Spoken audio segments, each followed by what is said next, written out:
Assalamualaikum warahmatullahi wabarakatuh. Waalaikumsalam warahmatullahi wabarakatuh. Yang terhormat kepada Ustaz Dr. Imam Mahyudin PDI selaku Ketua Yayasan Insan Cendekia Adabi yang saya hormati, Ustaz dan Ustazah beserta teman-teman sekalian. Hamdan wa syukranillah, mabadu. Pertama-tama marilah kita panjatkan puja-puji serta syukur kita atas kehadirat Allah yang telah memberikan kita nikmat serta karunia yang telah memberikan kita sehat jasmani maupun rohani sehingga kita dapat berkumpul dalam majelis yang insyaallah mubarak ini. Baiklah, kedua salam beriringkan salam, tidak lupa pula kita sanjung agungan kepada Nabi kita yakni Nabi Muhammad Sallallahu Alaihi Wasallam yang kita nanti-nantikan syafaatnya di yaumul akhir. Amin ya rabbal alamin. Baiklah, begini saya di sini akan mempresentasikan hasil makalah yang telah saya buat, yaitu yang berjudul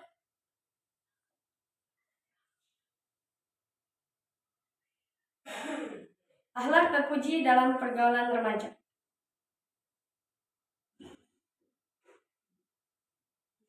Yang pertama yaitu bab pertama pendahuluan 1.1 latar belakang, yaitu masa remaja merupakan masa persiapan untuk menjadi dewasa yang matang dan sehat.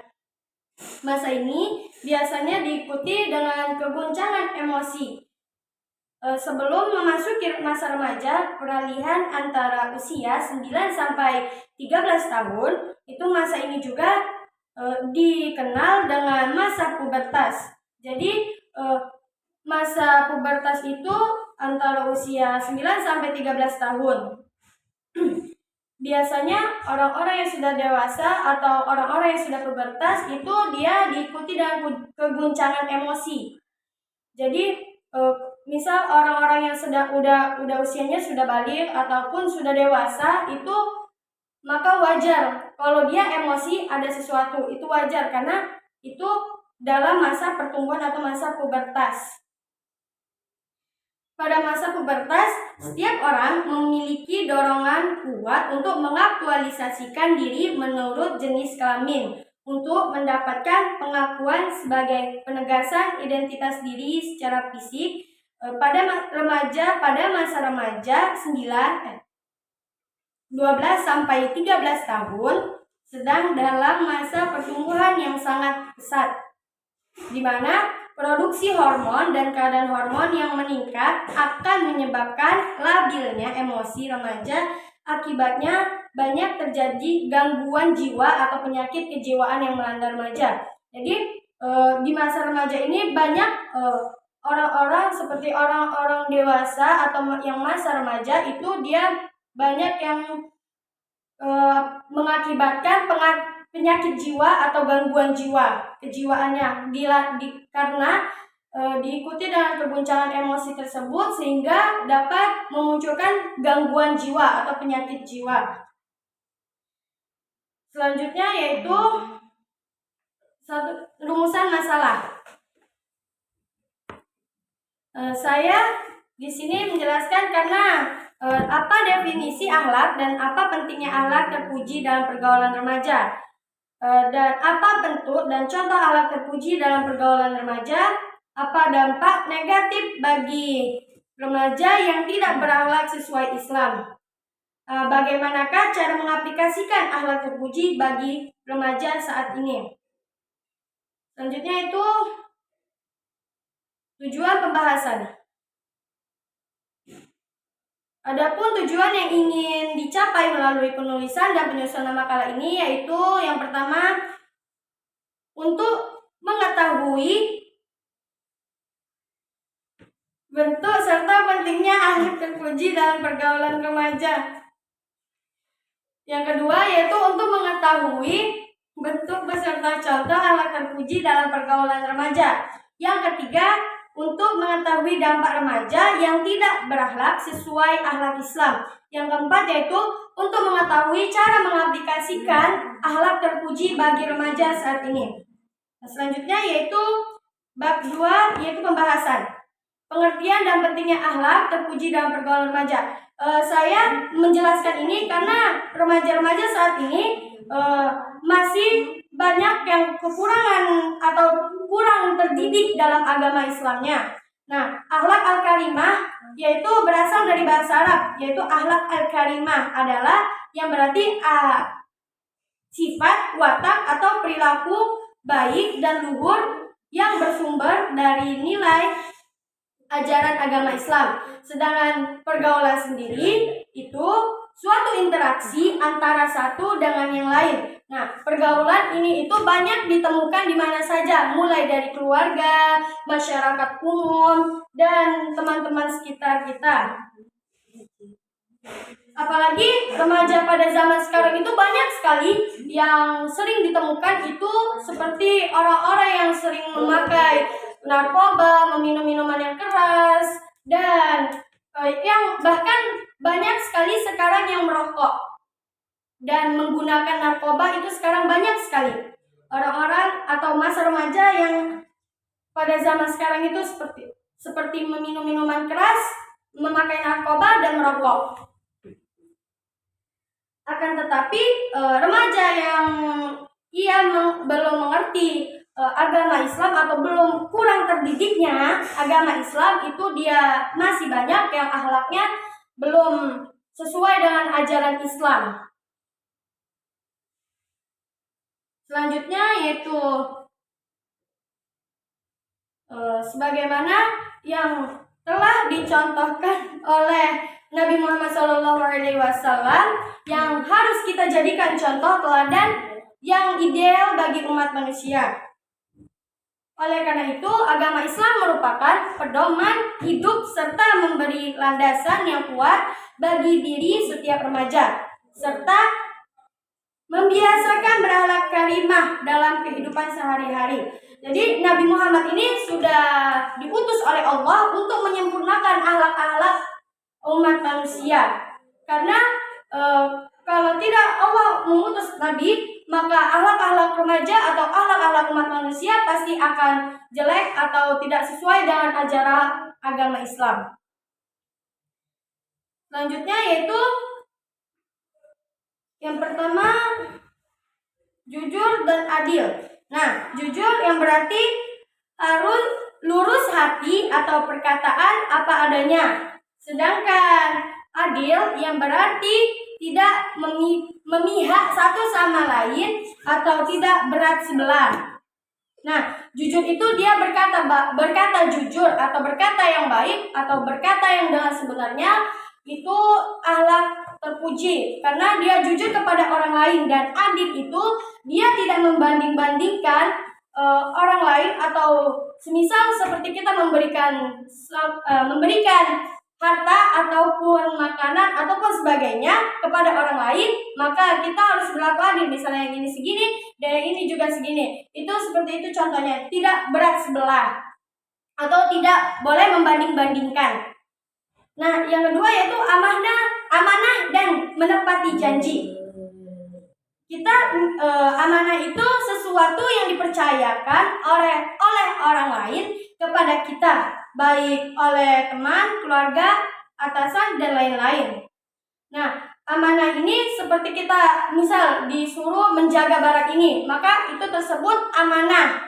Itu sudah termasuk ke dalam amanah karena kita sudah disuruh untuk menjaga barang tersebut. Maka kita harus menjaga amanah itu dengan sebenar-benarnya. Jangan kita malah mengingkarinya, malah kita membuang ataupun menjual barang tersebut. Itu namanya tidak amanah. Nah, sedangkan menepati janji yaitu berbuat sesuai dengan janji yang telah diucapkan. Seperti misal kita membicarakan atau menepati janji, seperti kita berjanji kepada orang untuk ini misal. Terus kita itu harus menepati janji tersebut. Kita harus berbuat seperti ini sesuai dengan ucapan yang telah kita ucapkan tadi. Jadi jangan pernah kita tidak menepati janji atau berkata yang tidak jujur, ataupun kita tidak amanah. Baik, yang selanjutnya yaitu dalam berakhlak karimah dapat diterapkan dalam hal ibadah terhadap Tuhan dan kepada sesama. berperilaku yang baik seperti menghormati orang tua sebagaimana contoh, yaitu bicara dengan baik dan benar. Sebagai remaja dalam bergaul harus berbicara dengan akal sehat dan tidak suka mengeluarkan kata-kata kotor yang tidak pantas diucapkan. Jadi kita itu akhlak karimah itu seperti kita berkata yang baik, tidak berkata yang kasar, terus kita menuruti apa kata orang tua,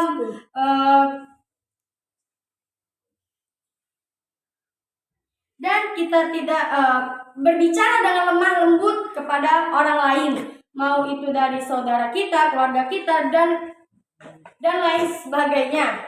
Baik, saya lanjut, yaitu selanjutnya bentuk dan contoh perilaku akhlak terpuji dalam pergaulan remaja.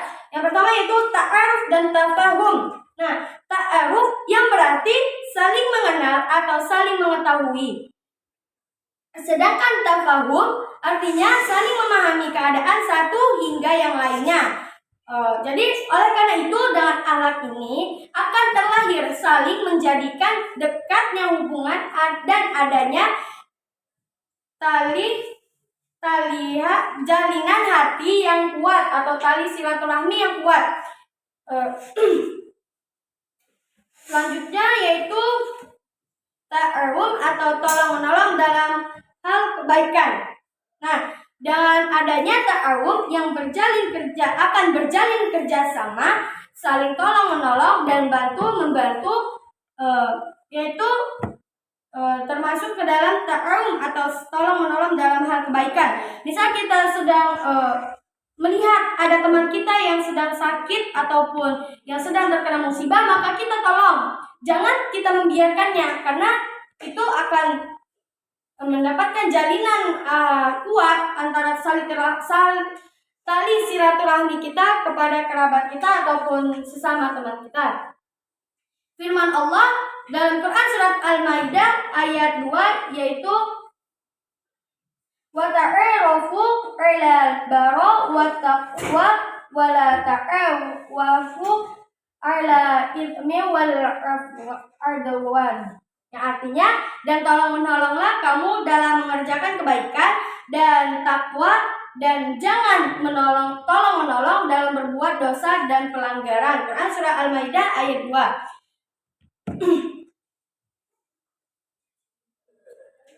Selanjutnya yaitu tasamuh atau toleran, lapang dada dan tenggang rasa.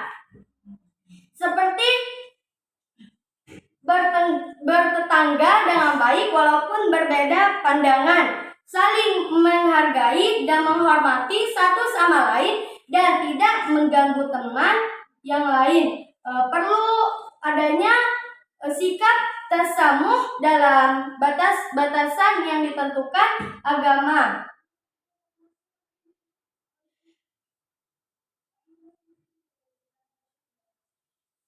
Selanjutnya yaitu nilai negatif akibat perilaku pergaulan remaja yang tidak sesuai dengan akhlak Islam dalam fenomena kehidupan. Jadi ada beberapa di antara nilai-nilai negatif akibat perilaku buruk yang terjadi dari fenomena-fenomena yang tampak merupakan krisis moral atau permasalahan akhlak yang dialami para remaja. Jadi banyak negatif atau akibat ataupun dampak negatif yang ada pada masa remaja, yaitu dengan akibatnya para remaja jauh dari akhlak yang terpuji. Di antara dampak negatif yang berpengaruh pada diri sendiri, mereka mengancam hak-hak hidup orang lain seperti membunuh dan penganiaya, pemerkosaan dan sebagainya. Itulah nilai-nilai atau dampak negatifnya. Selanjutnya yaitu adapun beberapa ruang lingkup pergaulan, yaitu pertama bergaul dengan orang tua. Kita harus berkata yang baik, sopan, dan lemah lembut kepada orang tua. Firman Allah dalam Quran surah An-Nisa ayat 36 yang artinya, sembahlah Allah dan janganlah kamu mempersekutukannya dengan sesuatu pun. dan berbuat baiklah kepada orang tua ibu bapakmu. Quran Surat An-Nisa ayat 36. Yang kedua yaitu bergaul dengan guru, yakni dengan selalu mentaati perintah guru, berkata sopan ketika mengikuti pelajarannya, harus memperhatikannya, dan ikhlas penuh kesabaran dalam mengikuti pelajarannya, serta mendoakan selalu guru. Selanjutnya yang ketiga yaitu dengan bergaul dengan lawan jenis. Maksudnya Islam telah memberi rambu-rambu batasan yang harus diperhatikan antara laki-laki dan perempuan. Jadi kita bergaul dengan lawan jenis itu bukan berarti kita tidak mempelajari agama Islam, tapi dalam agama Islam itu mempunyai batasan-batasannya dalam bergaul dengan lawan jenis, mau itu laki-laki dan perempuan. Itu kita tidak boleh saling bersentuhan ataupun lain sebagainya. Kita hanya sebatas teman saja, harus bergaul dengan lawan jenis itu dengan sebatas teman, bukan yang lainnya. Yang keempat yaitu bergaul dengan teman sebaya, yakni dengan cara menghargai, tidak suka menghina sesama, yang saling menasehati, mendahulukan kepentingan bersama daripada kepentingan sendiri, serta bertutur kata yang lembut. Selanjutnya yaitu penerapan perilaku akhlak terpuji dalam pergaulan remaja dalam kehidupan sehari-hari. Dengan adanya kemajuan kebudayaan melalui pengembangan ilmu pengetahuan teknologi oleh manusia yang tidak seimbang dengan kemajuan moral akhlak, telah memunculkan gejala baru berupa krisis akhlak, terutama yang terjadi di kalangan remaja. Untuk menerapkan akhlak yang baik dalam menghadapi kondisi lingkup yang semacam itu yang telah ditunjukkan dalam Al-Quran dan hadis yang ada, maka di dalam pergaulan lingkup hidupnya seorang remaja sudah pastilah harus menanamkan akhlak terpuji dalam kehidupan sehari-hari. Selanjutnya yaitu kesimpulan. Jadi dari kesimpulan ini yaitu akhlak al-karimah yaitu sifat, watak, perangai atau perilaku baik yang dan luhur yang bersumber dari nilai-nilai ajaran agama Islam. Bentuk akhlak terpuji dalam pergaulan remaja yaitu antaranya ta'aruf dan tafahum.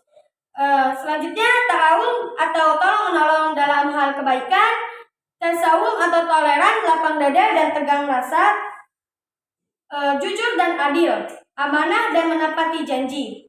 Selanjutnya cara mengaplikasikan akhlak terpuji dalam pergaulan remaja, yaitu caranya santun, lemah lembut dan patuh terhadap orang tua, serta selalu membantu dan mendoakannya, taat kepada Allah, perintah guru, serta sabar dan ikhlas dalam mengikuti pelajarannya, membatasi diri dalam bergaul dengan lawan jenis, saling menghargai dan menghormati, dan tidak menyakiti dalam pergaulan terhadap teman sebaya.